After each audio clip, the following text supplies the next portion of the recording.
You're listening to Retail Disrupted, a podcast that explores the latest industry developments and the trends that will shape how we shop in the future. I'm your host, Natalie Berg.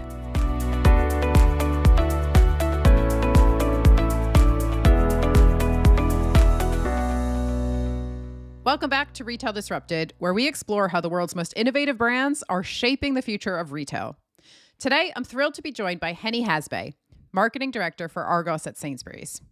Heni is accountable for Argos's multi-billion-pound annual sales targets, and he's currently spearheading the new strategic vision, More Argos, More Often.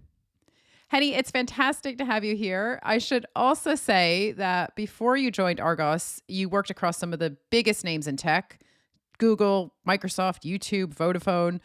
Tell us a little bit more about yourself and your journey into retail. Sure, thank you. Really happy to be here. So yeah, you're right. So this is my second year, actually, as of last week. This is my second year in Sainsbury's Argos, and before that, I was in a company called Pipedrive, which is known with their CRM offering. And before that, I was at Vodafone for 4.5 years.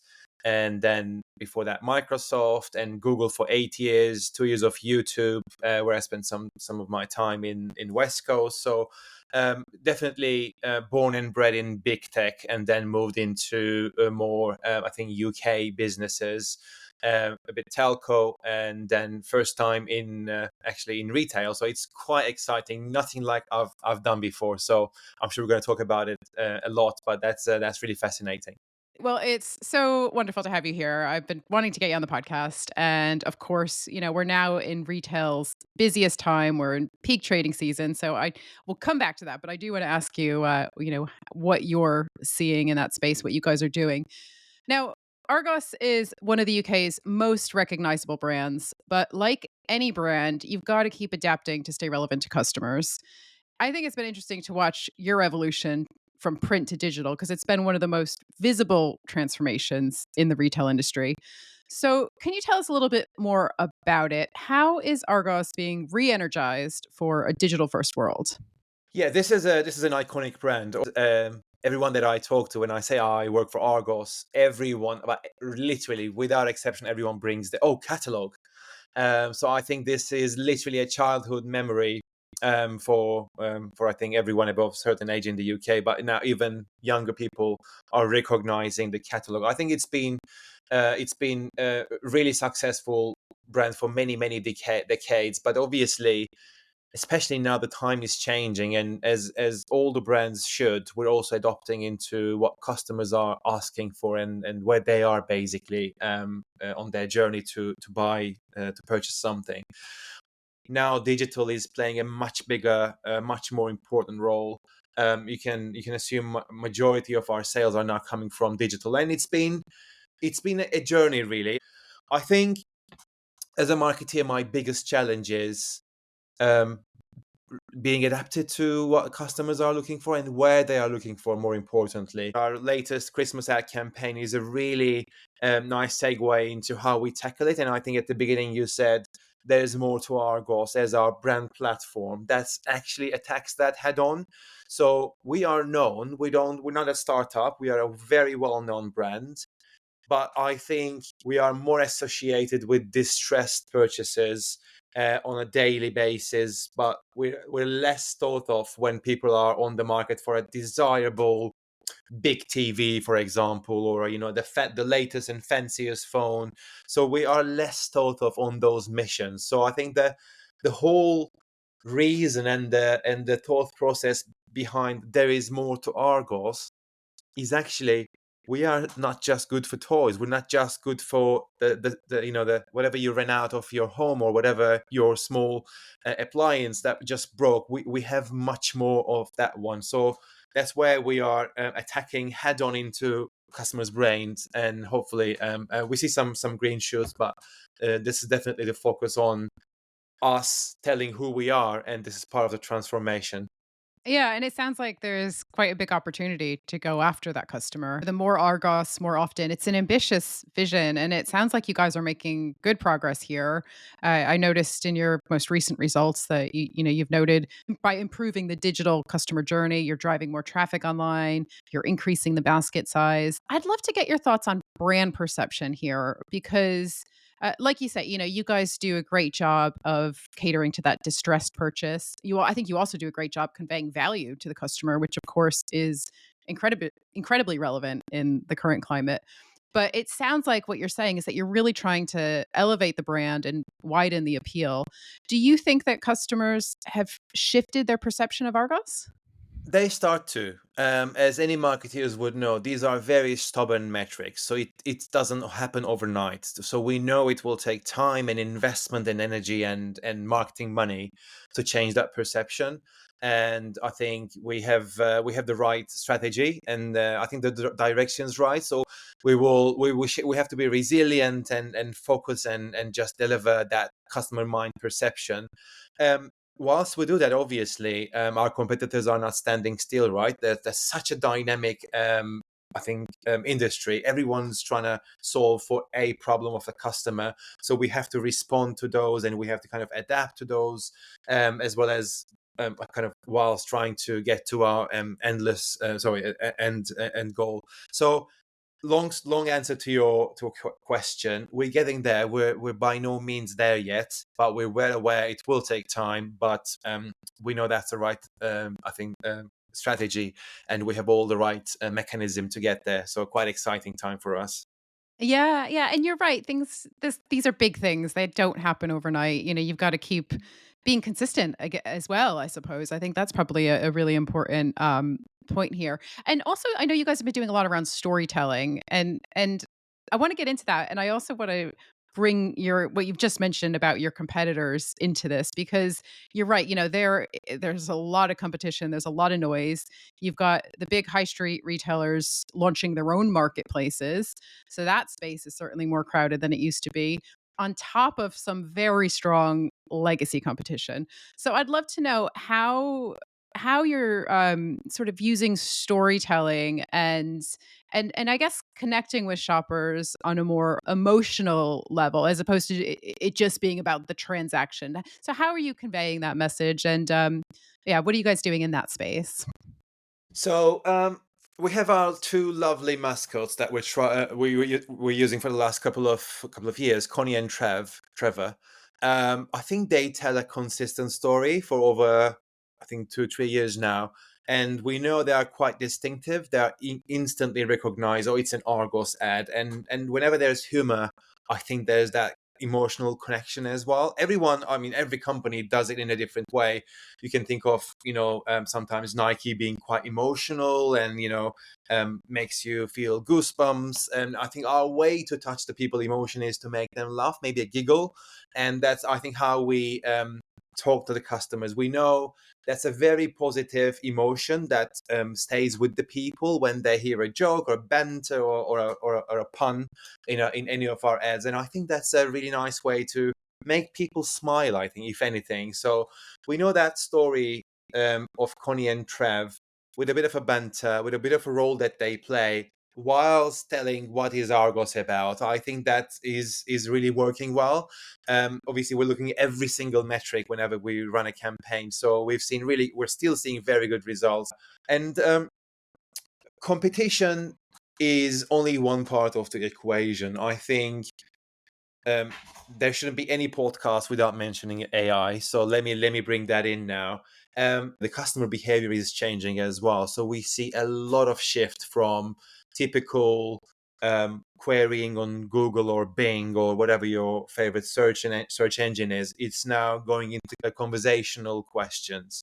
I think that is the one way to kind of create that contact with the customer. But that's a very new area. I don't think there is enough expertise, enough research. And by the way, it's also changing every single day.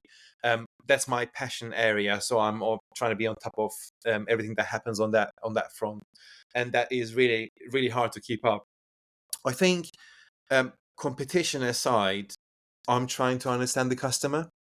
So what is that they expect? What do they trust? So is it a red shoe query, or I'm going to London Marathon next month. It's going to be rainy, and I have I don't know, I have an issue on my right hand, so I want to make sure it's as comfy as possible. So we can see queries as long as a conversation or a paragraph.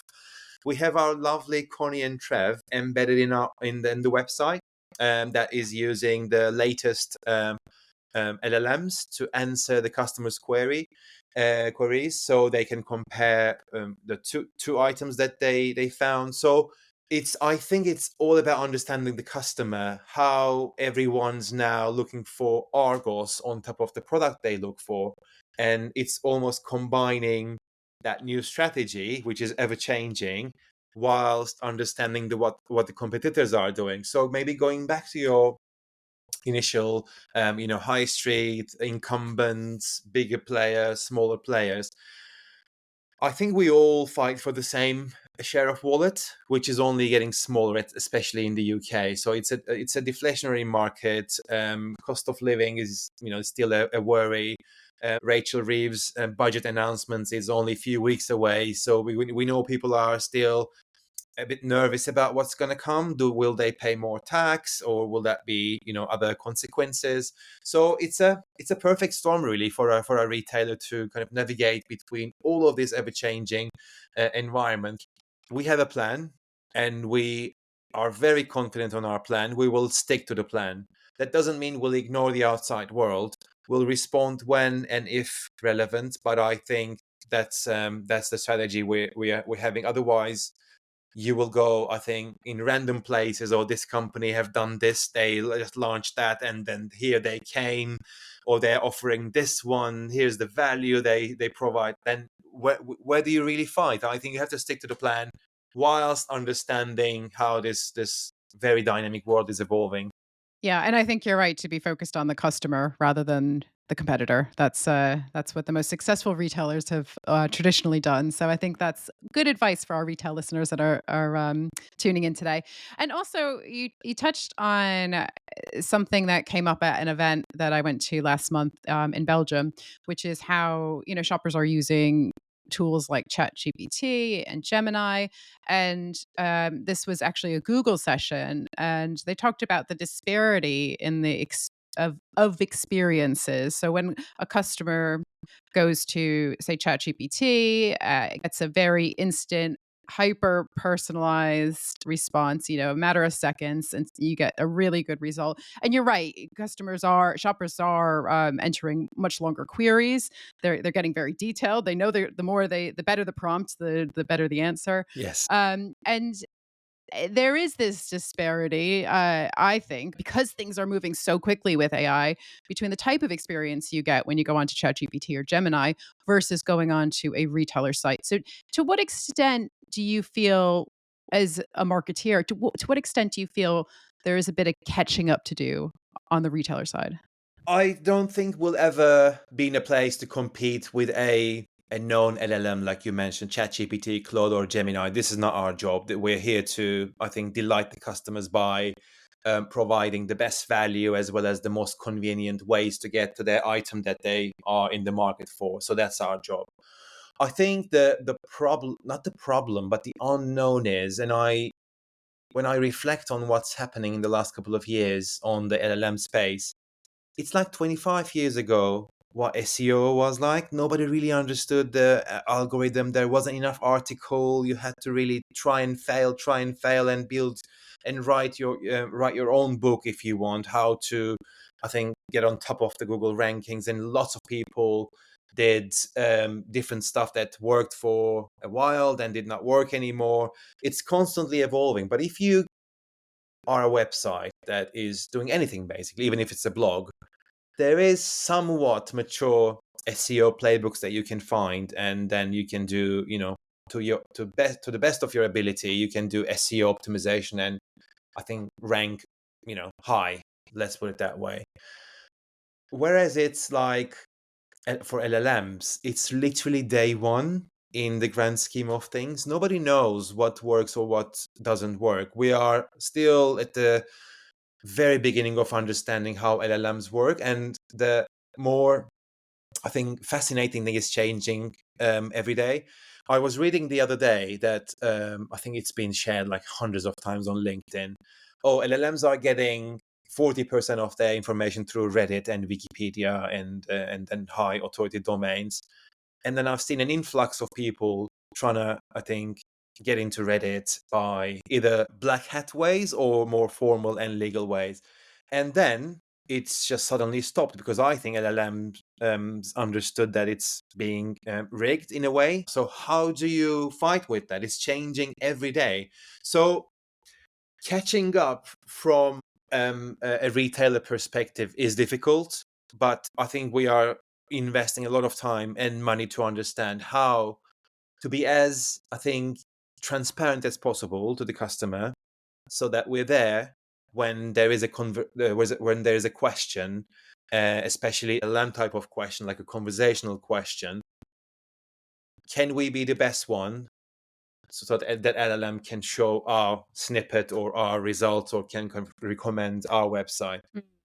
That it's really interesting to get your take, and I just wonder from a kind of layman customer's perspective, we are expecting more personalization. I think everybody would agree with that, and I know a big part of your strategy is using data more intelligently. You obviously have a huge advantage through Nectar, through your loyalty program.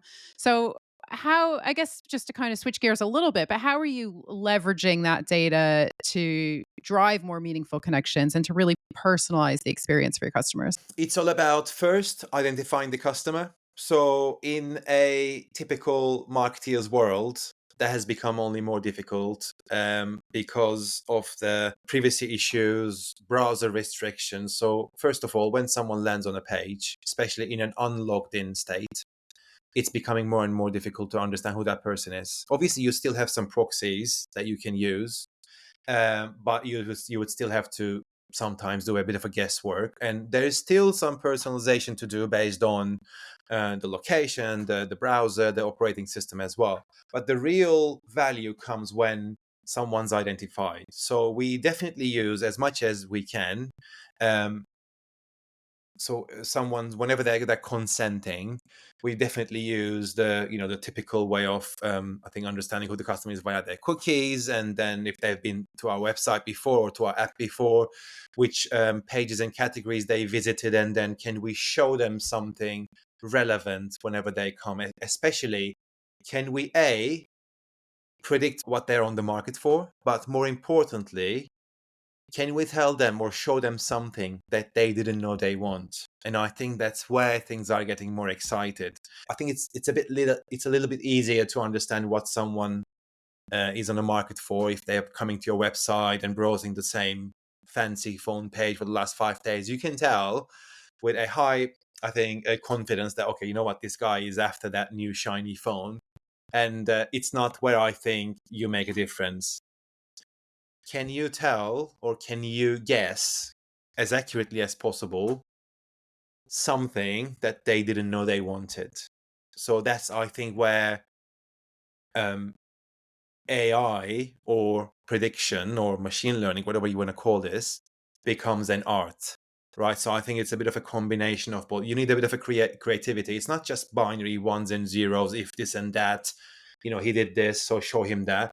It's more about, is there something that I can show that person, or is there something that I can trigger that person to buy from Argos? And I think that's where our infamous convenience comes to play. So we have same day delivery, same day collection, next day delivery, which is, I think, is quite exciting if you are after a desirable product that you saved money for so long, or it's a Christmas gift for some of the loved ones. I don't know about you or our listeners, but I really sometimes can't wait to get that item, and I think that's where our convenience comes into play. It's not only great value, the best price or one of the best price you can find in the UK market, but it's literally around the corner, or literally 5 minutes drive from where you live if you want to pick it up today. Or you know what, we'll deliver it to your home today by tonight or tomorrow morning. I think that's the last mile excitement that makes a difference for Argos, which I'm excited to bring and to show to the customer. not only the item but the whole experience of getting it really today or tomorrow if that's more convenient. So I think this is the whole experience. It's not just at the best recommendation engine in the world. It's also about the how and when, which I think Argos, we're really lucky to have that infrastructure of convenience across the whole of UK. Yeah, yeah, that hub and spoke model that's so unique to you guys. It's funny because I moved to the UK in 2005, which is crazy. It's been that long, but but I remember the first time I walked into an Argos store and I was like, "Where are the products? How do you do this? How does this work?" You know, it was so confusing to me as an American.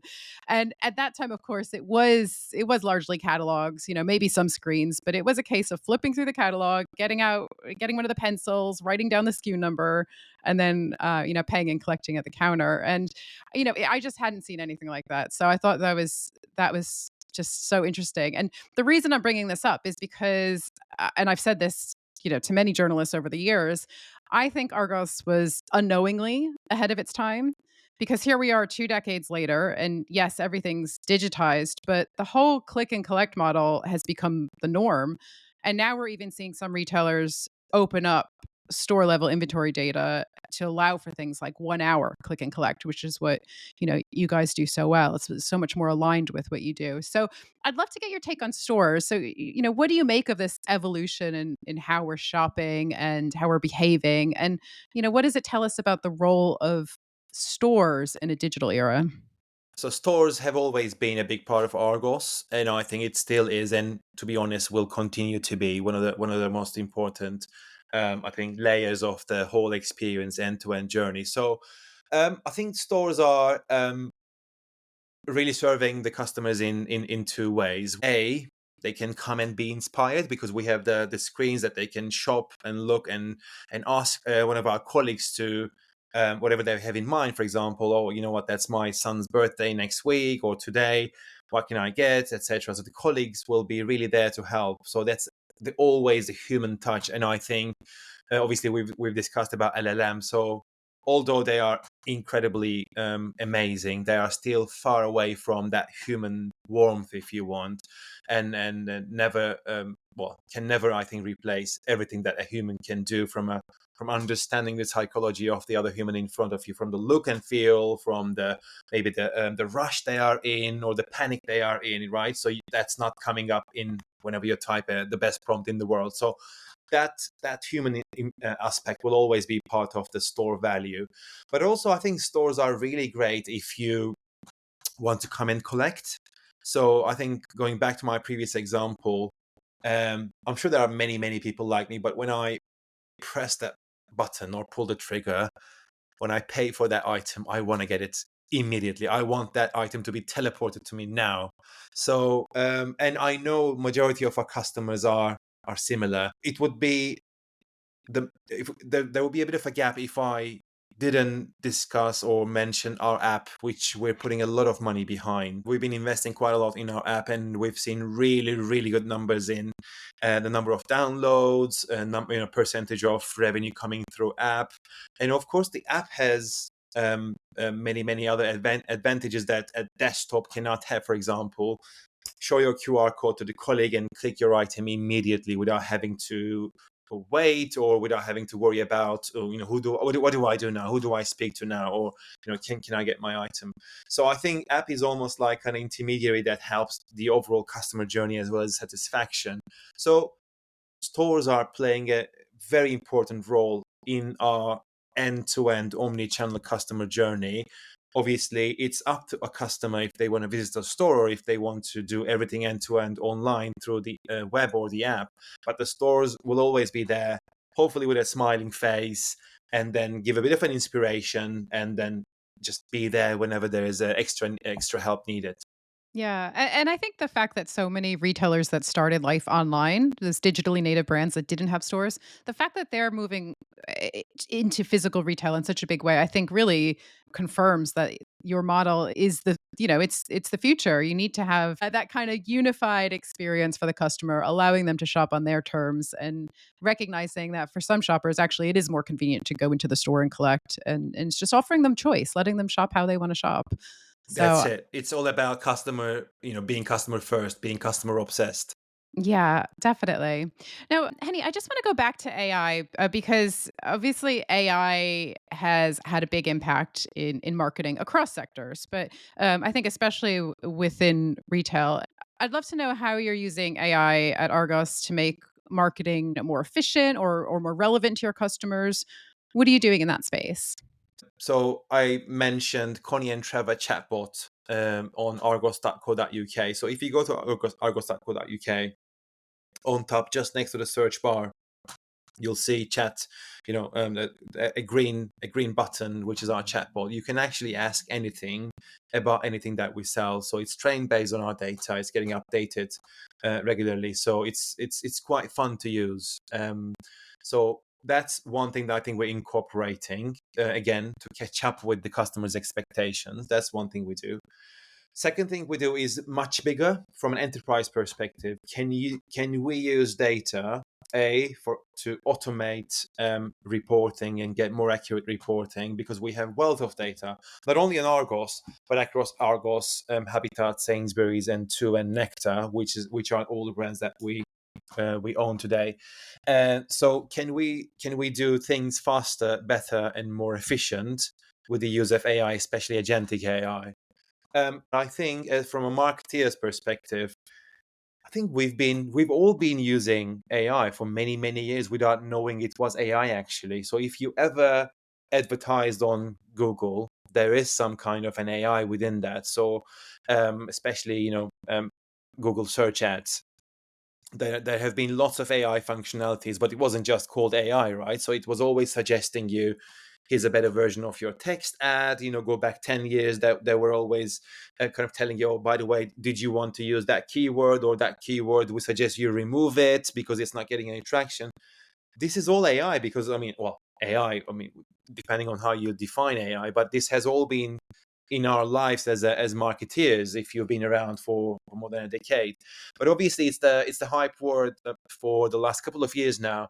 And I think all the other partners that we worked with or we are working with have been adapting really really well. So one thing that we're doing pretty good, I think, which I'm really proud of, is use of Gen AI. I think A/B testing and creating different assets at scale and understanding personalized messaging across the social media, etc. These are all done behind the scenes somehow via an AI involvement. I'm not saying we're doing everything with an AI. Obviously, there are still creative people that I think we will always need, to be honest. Especially if you are a big brand like Argos, you have to have brand guidelines. We just cannot fully rely on AI yet. I'm just saying with a big yet, because we know sometimes they skew the colors, the corners, the shape of the brand, etc., which then is not really consistent, and this is not how we want to show up to the customer. But we're getting there.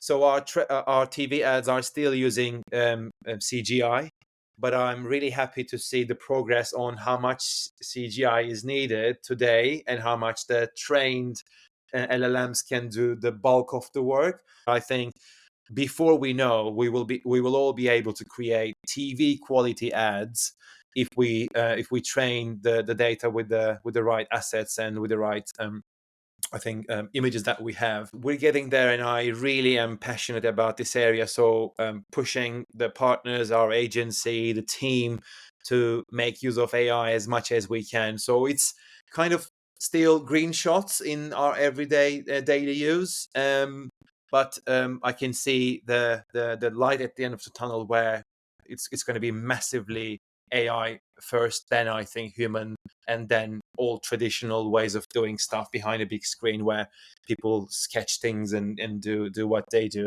It's so fascinating to hear from you as a retailer, just to hear what you're actually doing in practice, because we as analysts get asked this question all the time, and it's yeah, just really interesting to hear firsthand. And I'm sure our listeners will appreciate your views. I want to ask you about metrics, because we all know that marketing measurement has become more complex. Attribution feels tougher than ever. Because if you think about the way that we're shopping and switching between channels, we might see something on TikTok, we might then go search for it on Google or ask ChatGPT, and then we go into the store and buy it. So, I mean, that's just one of very probably countless customer journeys. But with so much activity happening across different platforms, how do you, as a retailer, how do you even begin to measure what's really influencing the sale? It's the $1 million question, right? First of all, I think whenever I'm asked this question, I start by setting the expectations. Don't expect anything pinpointly accurate. It's the old days that were, everything last click, everything coming through one or two channels. Life was easier. So the demise of third-party cookies have definitely been impacting all of us that are heavily spending online. Leave aside the offline bit, right? So I think that's a bit of a less deterministic world that we're living in now. So probabilistic understanding of the customer behavior has become more and more important if you can measure. And obviously, multi-touch attribution, especially impression level attribution, is long gone, so we can't rely on that anymore. So there are lots of small companies, small to mid-sized companies, that have pivoted because their sole business was about now obsolete ways of measuring things. So with everything that's only getting less and less accurate, I think what we have in hand is the good old MMM and econometrics. However, a big however, I don't think they solve the problem, and I think they are not catching up with the growing size of the problem. Obviously, they're all backward looking, and then you try to predict your future via looking at your 2, 3, 5, 6 or 12 months. I think results of whatever channel you've used. And then the world, especially retail world, is changing every day, and well, a marketeer's life is changing every hour. I remember there were a few weeks where Google AI have been launched, and then another model have been launched, and then another model have been launched, and then ads were introduced into that channel and this channel. So how do you keep up with that? I think it's more difficult than ever, but I think it's the easiest that it will ever be. So I think it's going to be a very, very difficult world to navigate. And if you have offline as part of the puzzle, which I'm lucky with a pun intended, then you have to have the offline conversion problem embedded into your overall variables if you want. So we spend a lot of time and energy into I think integrating offline attribution. So we are now, I think, in a good place. We're able to measure or link the offline purchase into an ad view. So we can then, I think, extrapolate if that person that have seen the ad and then went to a shop and then bought. One thing that I would add is understand your customer's lifetime value rather than the moment in time of transaction. So how do you keep that customer, understand your repeat purchases, if they churn, how they churn, when they churn. So I think then you can attribute more value into your marketing channel or channels, or even the overall marketing investment, and you can make more, I think, more confident investments, and you would have more headroom as a marketeer when you talk to your finance colleague, when they kind of look at the numbers and how much did you spend, why, and tell me the return on investment. I think that's one way to at least help solve the problem. Yeah, I don't envy you. It's much easier talking about this stuff than actually having to go in and do it and solve these problems. So a lot of complexity, but really interesting to get your point of view there. Now, just very briefly, I'm conscious we're almost out of time now, but very briefly, we're recording this mid-November. We're properly in peak trading season. Is there anything you can share with us about how Argos is approaching Black Friday and the Christmas season this year? This is the time of the year where we have to be visible to the customer. And I think we need to delight the customer, leave aside all the external factors like, the budget that's coming, maybe weather, all the economic crisis and world problems, which we're all worried about. I expect that Black Friday, or the golden quarter, as we call it, bigger than any other year, and smaller than every upcoming year. So it's going to be an exciting one. I think it's going to be really competitive. There's a growing demand from what we can see, but also there's a growing competition. And so, I mean, good luck to everyone. Thank you, Heni, so much for coming on the podcast. It's been really, really interesting to get your views. Thank you. Pleasure, Natalie. Have a good one. Thank you for listening to Retail Disrupted. If you enjoyed this episode and would like to support the podcast, please leave a rating or review or share it with others. It really makes a difference.